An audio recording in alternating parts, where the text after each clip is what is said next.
ان اقدامات کے اوپر بھی نظر ڈالی گئی اور ان اقدامات کے اوپر جو عمل درآمد کرایا جا رہا ہے اس کے اوپر بھی بڑا تفصیلی تجزیہ کیا گیا. اس سے پہلے انہوں نے جا کر وزیر منصوبہ بندی اسد عمر NCOC جائزہ اجلاس کے بعد میڈیا سے گفتگو کر رہے ہیں. ہمارے ہدایات ہوئی ہیں جو NCC نے فیصلے کیے ہیں ان کی عمل درآمد کی کیا صورتحال ہے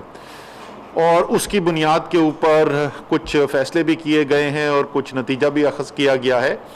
اور کل انشاءاللہ تعالی NCC کی میٹنگ کی جائے گی جو وزیر اعظم جس کو چیئر کریں گے اور تمام وزراء اعلیٰ بھی اس کے اندر انشاءاللہ شرکت کریں گے.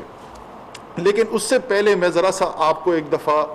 تھوڑا سا یاد دہانی کرانا چاہتا ہوں کہ ہم پچھلے 2 مہینے کا سفر ہم نے گزارا کیسے ہے.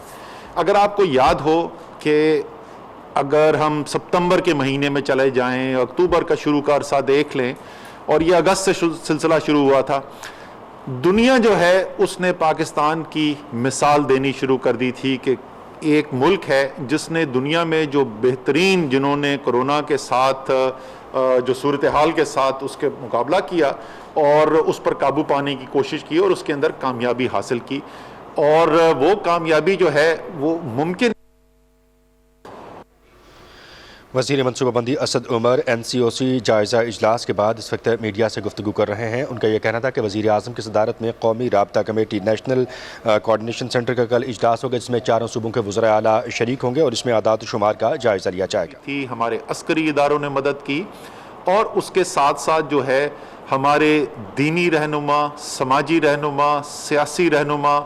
ہمارا میڈیا بڑا بھرپور کردار ادا کیا. اور لیکن ان سب سے زیادہ اہم ایک عام پاکستانی نے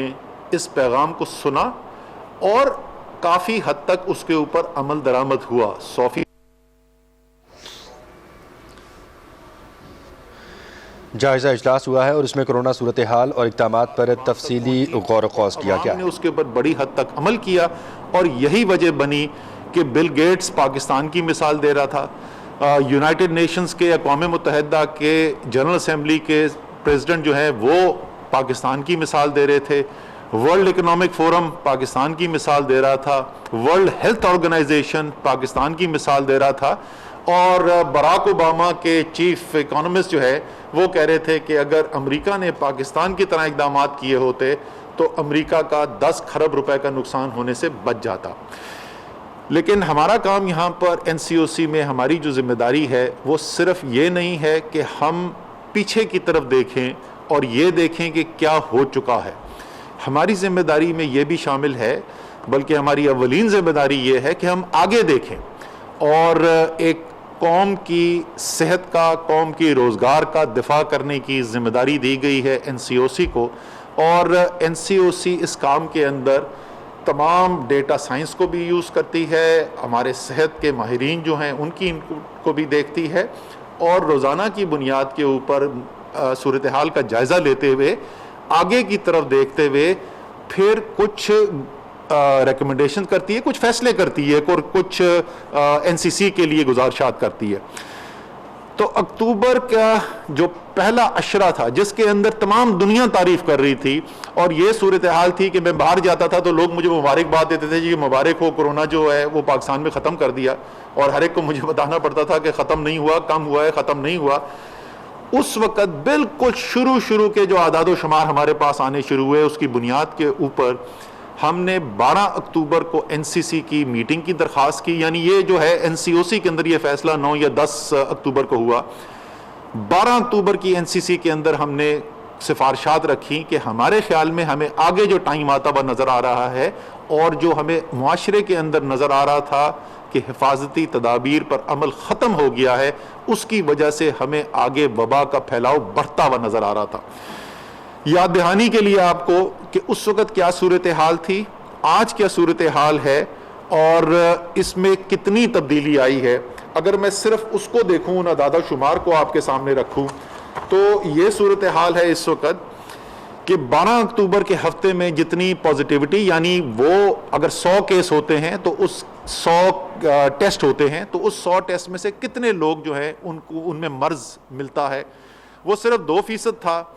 جو پچھلا ہفتہ گزرا ہے اس کے اندر یہ 8.7% ہو چکا تھا، یعنی اس کے اندر تقریباً آپ سمجھ لیں 4 گنا کا اضافہ ہو چکا تھا۔ اس ہفتے کے اندر اموات جو ہو رہی تھیں وہ یومیہ 8 تھیں صرف، اور ہمارا جو پچھلے چند دن گزرے ہیں اس کے اندر ہم نے دیکھا ہے کہ اوسطاً 60 سے زیادہ اموات ہو رہی ہیں۔ ہمارے ہسپتالوں کے جو ایڈمیشنز ہیں، جو ہسپتالوں کے اندر لوگ جا رہے ہیں، اس کے اندر 4 گنا سے زیادہ اضافہ۔ ہمارے آکسیجن کے اوپر جو مریض ہیں ان کے اندر 4 گنا سے زیادہ اضافہ۔ کسی طریقے سے بھی دیکھ لیں، مجموعی طور پر جو کیسز ہیں ان میں 4 گنا سے زیادہ اضافہ یہ صرف 2 ماہ کے اندر ہوا ہے۔ اور یہ اس کے باوجود ہوا ہے کہ کچھ جو ہم نے فیصلے کیے تھے ان کے اوپر عمل درآمد ہونا شروع ہو گیا ہے، لیکن بدقسمتی سے یہ وہ عمل درآمد نہیں ہمیں نظر آ رہا جس طریقے سے پہلی لہر کے اندر ہوتا ہوا نظر آیا تھا۔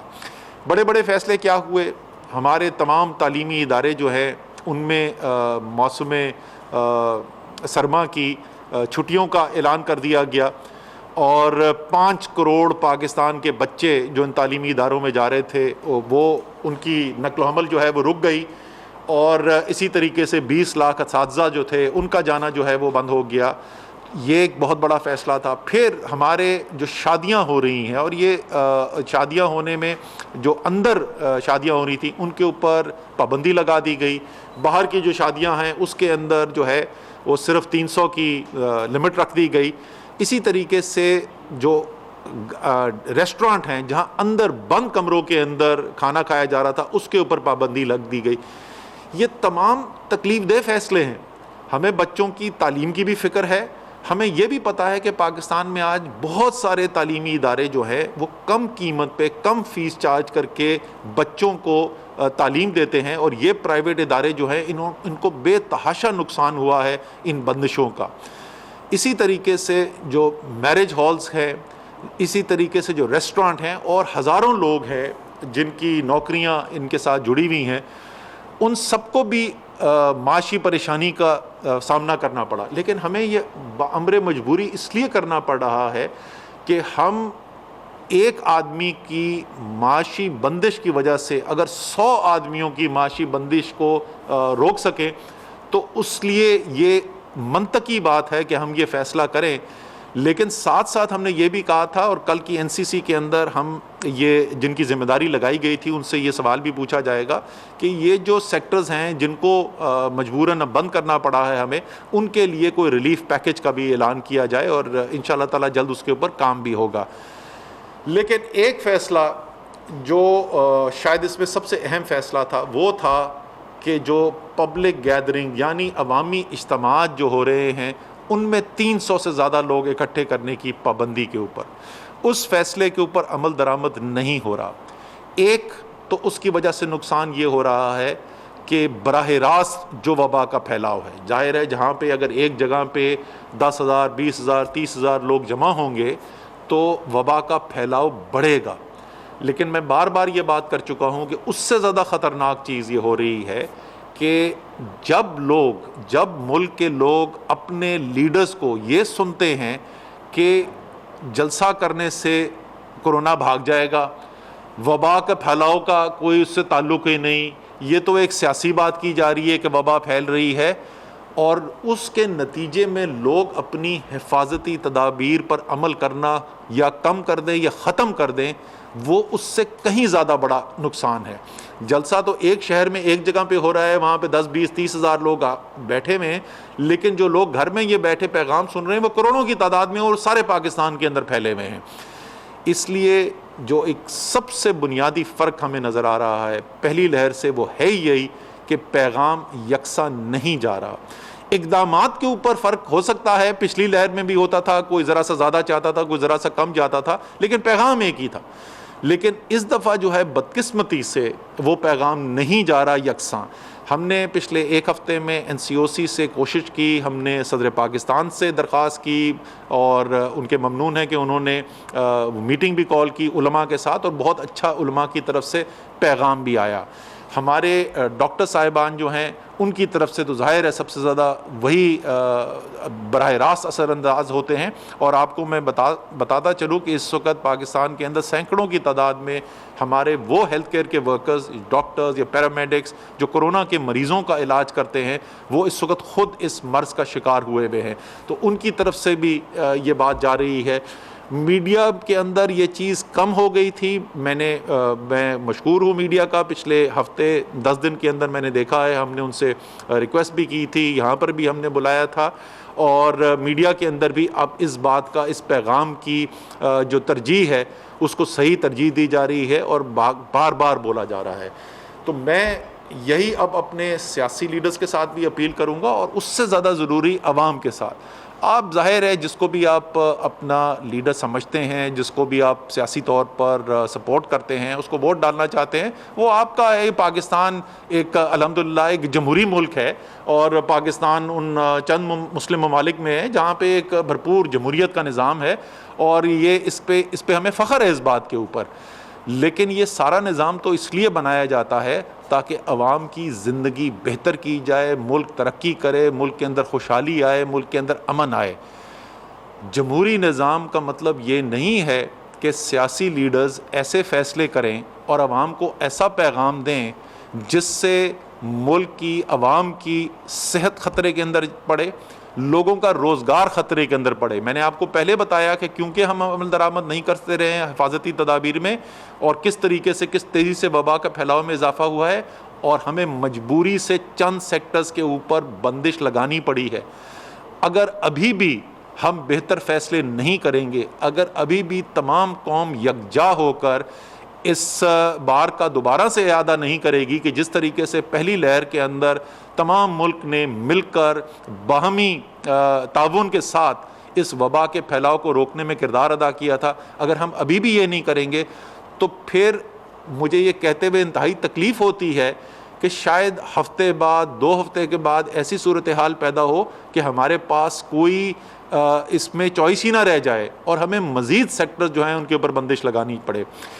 آخر میں جو تمام جو انتظامی افسرز ہیں، جو صوبوں کے چیف سیکرٹریز ہیں، ان کے نیچے جو انتظامیہ کے لوگ ہیں، گراؤنڈ تک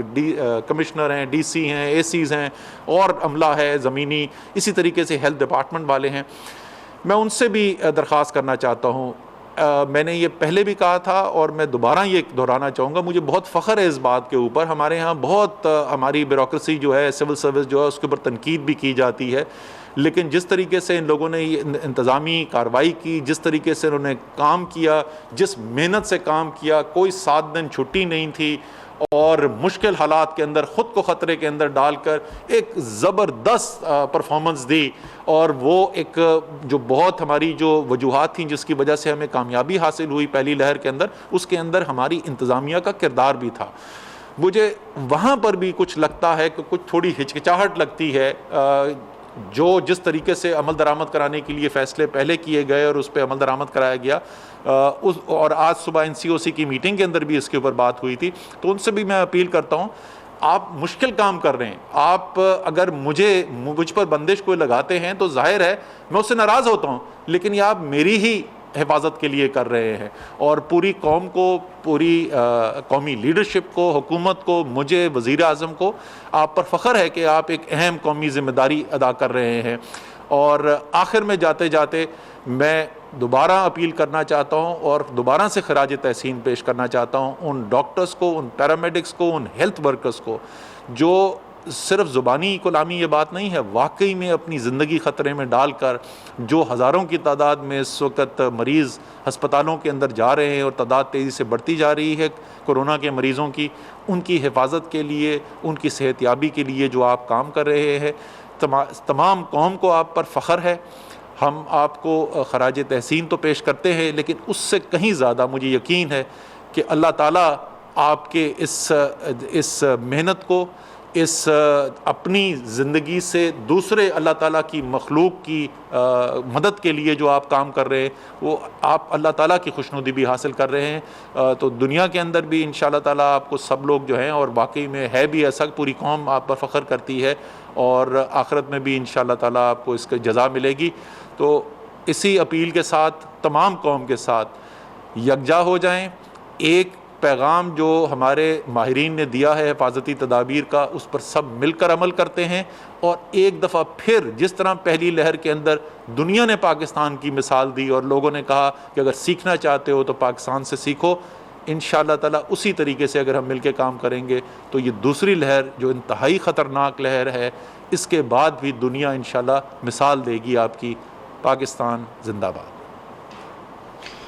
آج کے اجلاس میں اعداد و شمار اقدامات اور انتظامات پر غور کیا گیا. کرونا کی پہلی لہر پر پاکستان کی حکمت عملی کی دنیا معترف تھی. ہمیں مستقبل کو مد نظر رکھ کر حکمت عملی تیار کرنی ہے. کل وزیر اعظم کی صدارت میں قومی رابطہ کمیٹی برائے کرونا کا اجلاس ہوگا. تعلیمی اور معاشی اعتبار سے کرونا کے پیش نظر مشکل فیصلے کیے جو عوام کے تحفظ کے لیے ضروری ہیں. کرونا کیسز میں اضافے کے باعث ہسپتالوں میں مریضوں کی تعداد میں 4 گنا اضافہ ہوا ہے. ہمیں بحیثیت قوم حفاظتی تدابیر پر مل کر عمل کرنا ہوگا. وزیر منصوبہ بندی اسد